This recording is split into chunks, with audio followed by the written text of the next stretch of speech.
Hello అండి, అందరికీ నమస్కారం. నేను మీ సంతోష్. ఇది నా ఛానల్ ఓస్ట్ వరల్డ్.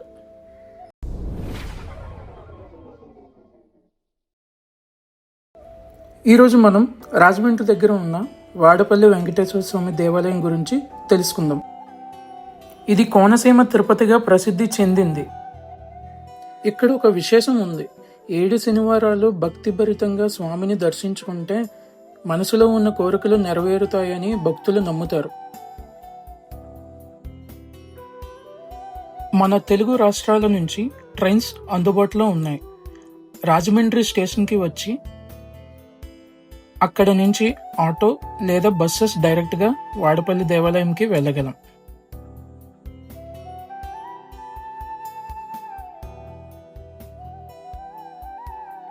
ఇప్పుడు మనం ఆలయం చరిత్ర కోసం తెలుసుకుందాం.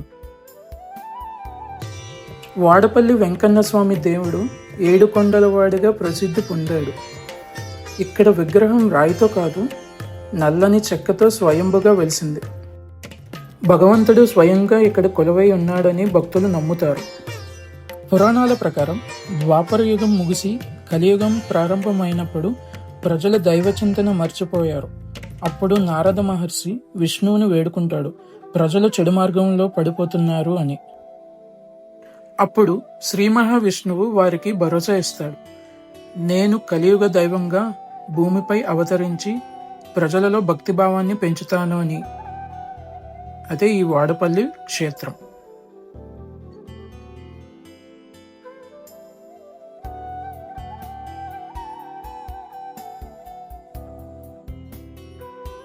ఇక్కడి స్థల పురాణం ప్రకారం ఒకరోజు గౌతమి నదిలో ఓ చందనం పెట్టె తేలుతూ వస్తుంది. ఒక వృద్ధి బ్రాహ్మణుడికి కలలో తెలుస్తుంది. ఆ పెట్టెలో శ్రీ మహావిష్ణువు లక్ష్మీ సమేతుడై ఉన్నాడని. అక్కడున్న ప్రజలు భక్తి శ్రద్ధలతో నదిలోకి వెళ్ళి ఆ పెట్టెను తీసుకువస్తారు. దానిని తెరిచి చూడగా శంఖం, చక్రం, గద, లక్ష్మీ సమేత శ్రీ విష్ణువు కనిపిస్తాడు. అప్పుడే అక్కడికి వచ్చిన నారద మహర్షి చెబుతాడు, వేం అంటే పాపాలు, కట అంటే పోగొట్టేవాడు అని.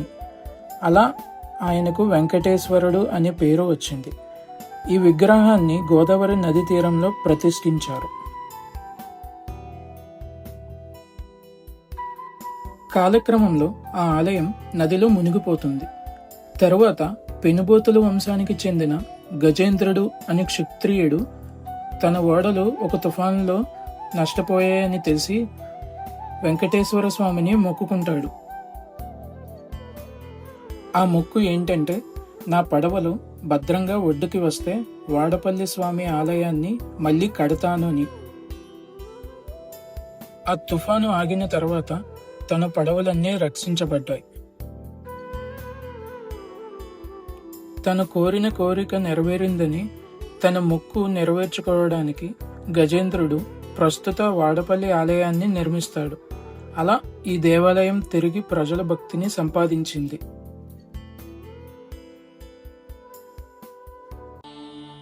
ఇక్కడ చూస్తున్నారు కదండి, రూపాయి బిళ్ళలు నిలబెడుతున్నారు.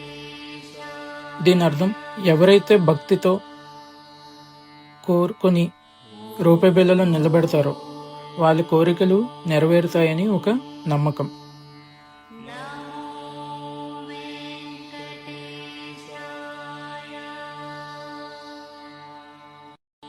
మేము తెల్లవారుజామునే 2:40కి రాజమండ్రి నుంచి ఈ వాడపల్లి వెంకటేశ్వర స్వామి దేవాలయానికి రావడానికి బయలుదేరాం. మేము దేవాలయానికి చేరుకున్న తర్వాత స్వామివారి గుడి చుట్టూ 7 ప్రదక్షిణలు చేసి స్వామివారిని దర్శించుకోవడానికి వెళ్ళాం.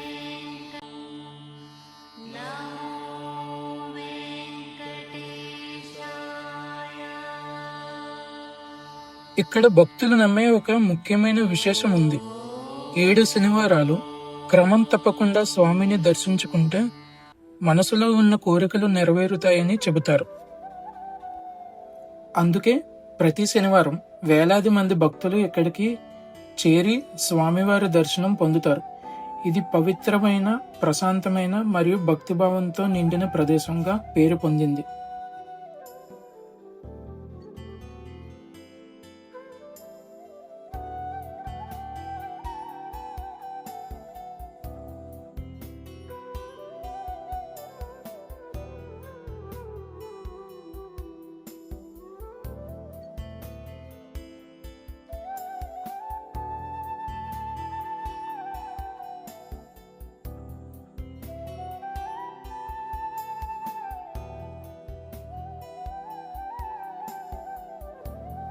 ఇక్కడ పులిహోర ప్రసాదంగా ఇస్తారు, మనందరికీ తెలిసినదే.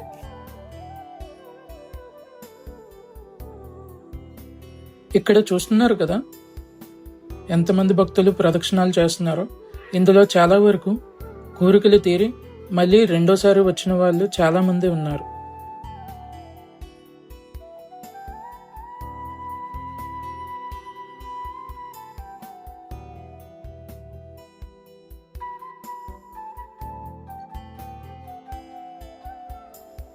గుడి నుంచి బయటకు వచ్చేటప్పుడు మనకు ఒక బజార్ కనిపిస్తుంది.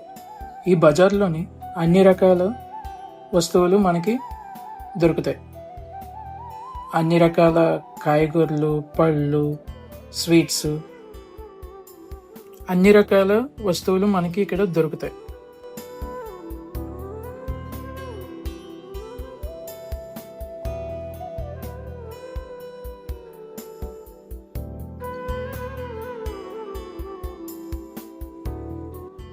చూస్తున్నారు కదా ఎంత పెద్ద బజార్ ఉందో, ఈ చివరి నుంచి ఆ చివరి వరకు.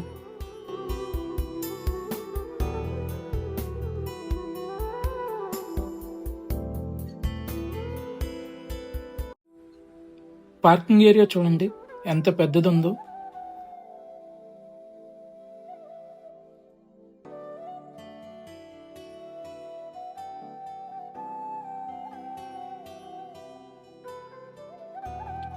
మనం ఈ దేవాలయంకి వెళ్లే దారిలో అద్భుతమైన కోనసీమ అందాలు కనిపిస్తాయి. ఒకవైపు గోదావరి పరవళ్ళు తొక్కుతూ, ఇంకోవైపు పచ్చటి పొలాల మధ్యలో మనం వెళ్లే దారి చాలా ప్రశాంతత ఇస్తుంది మనకి.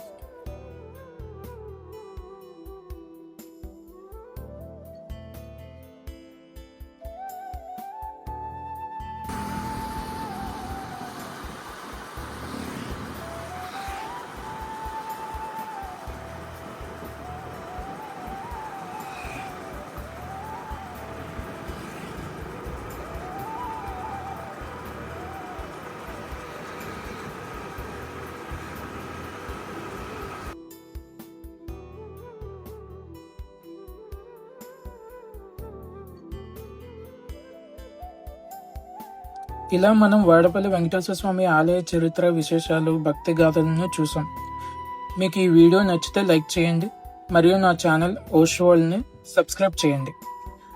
తర్వాత వ్లాగ్లో మరో ఆధ్యాత్మిక ప్రదేశాన్ని చూపిస్తాను. Thank you.